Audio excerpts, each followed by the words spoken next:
The fact that Ninjago has nearly 1,000 minifigures is honestly kind of beyond me, but as the subsequent sequel to my previous video where I discussed the most expensive Ninjago minifigures as of the time of doing this video, I am now going to do the least expensive as of the time of writing this video, and let's see how it compares to see what minifigures you can get for cheap compared to what you can get for a high price.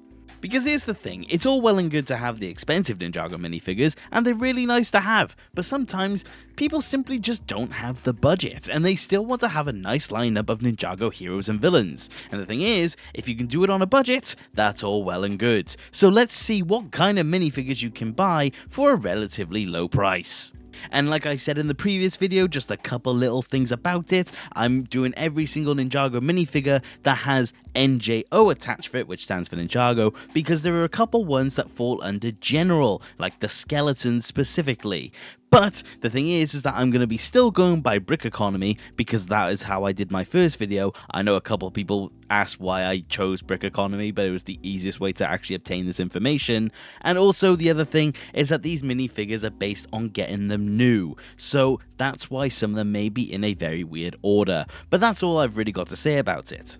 And I will say it was pointed out to me in the last video that I potentially may have missed one or two. Specifically, I did get a comment about Neuro, but I'm assuming he was in the list somewhere. I have actually not checked, but potentially Neuro may have been in one of the top 10 slots. I'll have to check that for you. And, well, editor's note.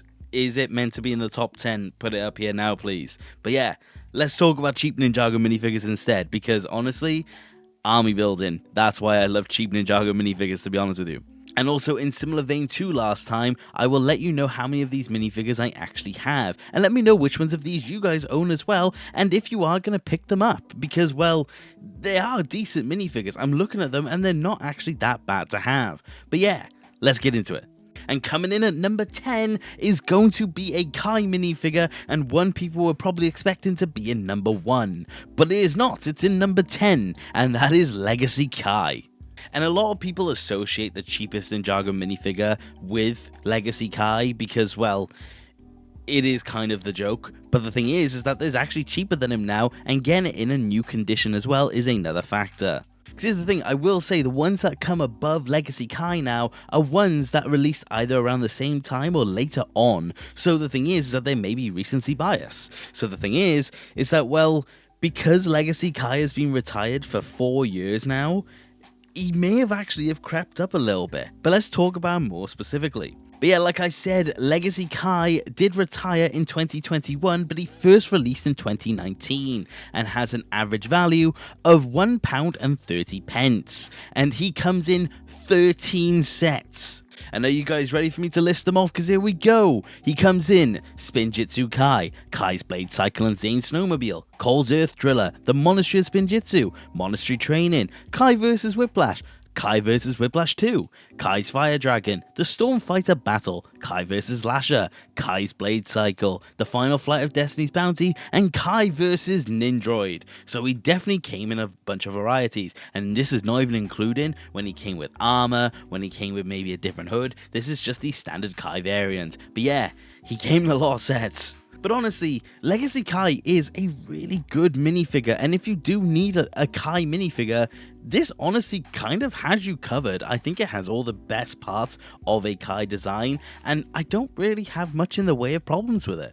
The printing is very tidy and it comes with a standard head print. There's honestly nothing wrong with it, and that's really weird to say because I know the joke is everyone has 20 Legacy Kais, but the thing is that if you are after a Kai, this is actually a decent one. But funnily enough, he does come up soon, but that was the number 10. Number 9 is actually going to be a fairly recent Ninjago minifigure, I will say, and that is actually Rapton, and he released in 2023 to 4 sets, but also has an estimated value of £1.30.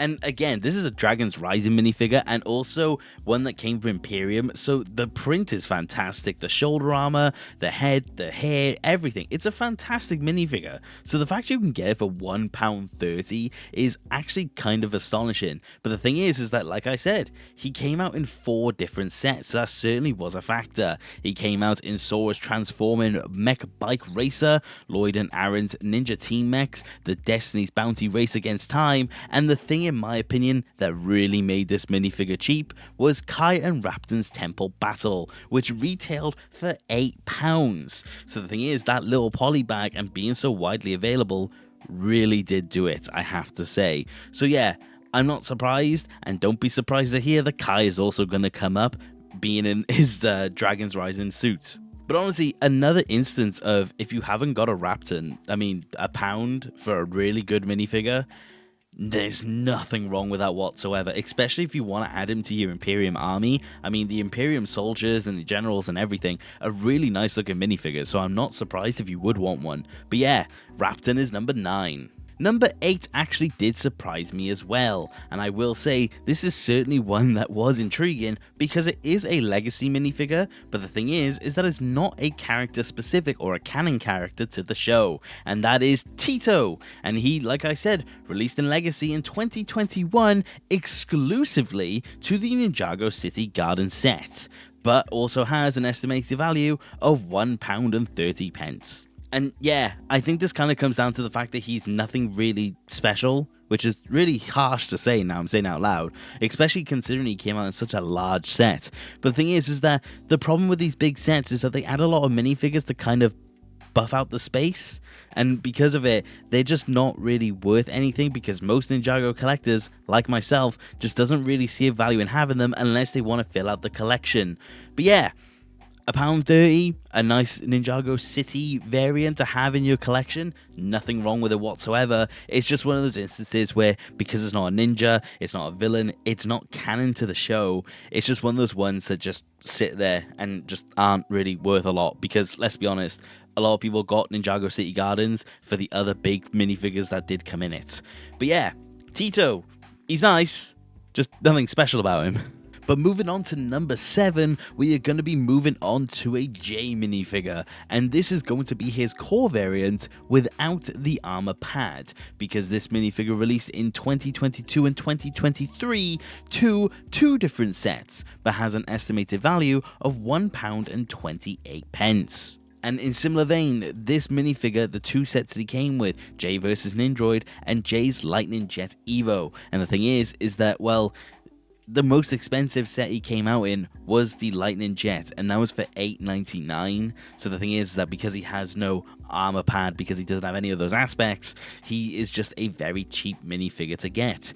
But the thing is that if you need a core J and you don't worry about armor pads, very nice way to get your hands on a J minifigure, I will say, especially if you like the yellow that they introduced in this suit. It's a nice one. The problem with it is just the fact that, well, doesn't have an armor pad, doesn't really feel complete. But honestly, if you're not looking for anything like that, this is honestly kind of perfect. But yeah, number 7. Number 6, we have another instance of a Ninjago minifigure which is not canon and not a main character to the show, and this is Hai. I think I've pronounced that correctly. I'm going to get slated in the comments for this. But yes, he also released in 2021 to the Ninjago City Garden set and has an estimated value of £1.26. And again, just unfortunately another instance of a minifigure that was released in a larger set to fill out the space to make Ninjago City more alive. And unfortunately, just because of the irrelevancy really to the Ninjago brand, unfortunately it kind of just goes by the wayside and just becomes a relatively cheap minifigure. The problem that you have is that the Ninjago City Gardens did release with a lot of fantastic minifigures. I mean, it released with the first instance of Young Lloyd, it released with the Golden Wu, it released with the Mechanic, with a Ronin, with different variants of all the ninja, most of them being exclusive. The problem is that there's just a fair few instances of characters that people just didn't really care for, and that is why they just don't really have much in the way of a value anymore. But in similar vein to the other one, I will say the fact that, well, if you have a Ninjago city and you need to fill out the space, this is perfect. And they are Ninjago minifigures, so it's not an instance where you're not buying a Ninjago minifigure, but you are just buying one that's just not canon, maybe was in the background of the Ninjago movie, but that is about it. But yes, he was taking the number 6 spot. Number 5 is actually going to be a villain, and this is an interesting one to say the least. But yes, number 5 is going to be Ninjroid, and well, no mask, it's a very simplistic variant, but he released in 3 different sets and has an estimated value of £1.24. But this is, well, a very standard Ninjroid. He has the nice chest plate or printing, he has the head, but unfortunately no leg printing, and no Ninjroid mask, which in my opinion is a detractor, but that is why it's a very small value. But yes, he released in 3 different sets. He released in the Cole vs Ninjroid, the Epic Battle set, Zane vs Ninjroid, and Kai vs Ninjroid. And well, because he came out in relatively cheap sets and doesn't really have all the aspects that people want in a Ninjroid, unfortunately, he does just fall a bit short. But he does serve as a very nice complement to any Ninjroid army. It's just unfortunately most people, like myself, do just prefer to have one with the mask. But if you do need a very nice and simple Ninjroid and you need a ton of them for cheap, I mean, there's definitely nothing wrong with getting it because it's still a fantastic looking minifigure. But he is number 5. Number 4 is going to be another villain, and well, he is the final villain for this video, I will say, but this is actually going to be the legacy variant of Izor, and he released in 4 different sets and has an estimated value of £1.23. And here's the thing, he is the only Anachondrite cultist that actually made its way into the legacy wave, and honestly, it's a massive disappointment. It would have been nice to have gotten other cultists, would have been nice to maybe have gotten a Klaus or even a Chen, but the thing is, we just never got one, and Izor was the one who only popped up, but because of it, he was a bit cheaper because he was in every single Season 4 set. For example, he was in the Tournament of Elements, the Boulder Blaster, the Electro Mech, and J vs Izor. But here's the thing, he's really good looking. I think this is a really nice looking minifigure. I think they actually kind of hit the nail on the head for the cultist design. The thing is, it's just like I said, I just wish they did more, because unfortunately, it just means you kind of have to display him with the original Season 4 guys, and then you have to decide whether you want to go for this one or the original Izor. Honestly, let me know which one of these you prefer, because it kind of goes day by day for me. I kind of just filter them in and out of my display. But yeah, he's a curious one. But that was number 5. But that does bring us to the final 3, and for fun little spoiler for you, this is all ninja. So if you have any final guesses, let me know in the comments with the current timestamp. But for number 3, we have Core Kai. This minifigure did release between 2022 and 2023 and has an estimated value of £1.22 because he came in about 5 sets. And that's the thing, again, in similar vein to the J, this is a version of Kai that didn't have the shoulder armor, which again kind of deflates the value because I know a lot of people do like shoulder armor, me included. But yeah, just a standard version of Kai. And it's similar again to Jay. If you did just want a standard looking Kai, nothing overly special, but if you like the color theme, honestly this did have you covered. But that's the thing, he came in Kai vs Boa, the Ninja Dragon Temple Kai vs Goltar, the Kai's Ninja Race Car Evo, and Kai's Mech Rider Evo. So he came in a variety of sets, some more expensive, some less expensive, but yeah, he certainly did just have his value quite low because of it. But again, like I said, if you're looking for the core ninja and you prefer them without the shoulder pads, honestly, £1.20 for a ninja, you can't really go wrong, to be honest with you. But yes, that was the bronze spot number 3. And number 2 is going to be going to, yet again, another core ninja. Here's the thing, you can get the core ninja for just a really good price clearly. I'm not sure where the other core ninja fall under this tier, but yeah, number 2, or the silver medal, is going to be Core Lloyd. Again, released in 2022 and 2023, this version of Lloyd has an average value of £1.15, 7p less. And this guy came out in 5 sets. And well, again, I feel like I'm just retreading over everything, but the lack of shoulder armor, but the Core Lloyd is actually really nice. I actually think the Core Lloyd's a personal favorite of mine. But yeah, 5 sets, including Lloyd's Ninja Mech, Lloyd's Mech Suit, Lloyd versus the Overlord, Lloyd versus the Cobra Mechanic, and Lloyd's Street Race Bike. So yeah, a lot of just smaller sets. The problem is that the smaller or the non-shoulder pad Lloyd did just come in all the smaller sets, and that is honestly account for all of the Ninja really. The smaller sets just don't have that kind of aspect to them. But the thing is again, it's just one simple instance of, if you want just a simple Lloyd minifigure, I mean, nothing special in technicality, but just a nice one that just goes nicely, I guess, in any display. This is kind of just it, and if you have spare shoulder armor, this is honestly kind of a no-brainer. But yes, the number 2. Before we do get to the number 1, I guess I will give a special mention, because as I mentioned before, the gen figures, like the general ones that could be in any sub-theme, is technically the number 1 spot, and it's just the standard skeleton, who has an average value of 95 pence. But like I said, his official minifigure number is Gen 047, so I didn't really want to count him. But yeah, he's the special mention. But yes, the number 1 pick is going to be a relatively recent minifigure actually.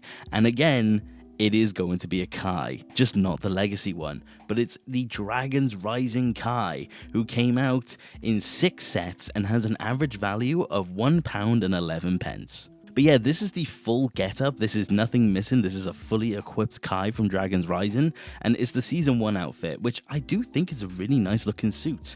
But yeah, he's officially the cheapest minifigure that is on the list. Like I said, 6 sets, being the Kai and Raptor's Temple Battle, the Temple of the Dragon Energy Cores, the Heatwave Transforming Lava Dragon, the Destiny's Bounty Race Against Time, the Kai and Raz's car and Bike Battle, and then he came in a poly bag. So yes, he just came out in a lot of very small sets, a lot of cheap sets, and well, it just kind of just makes its way down because of it. But again, if you're collecting the Dragon's Rising Ninja, the Dragon's Rising Season 1 Ninja specifically, I mean, it's a fantastic line of suits, and you can get a Kai for nice and cheap because of it.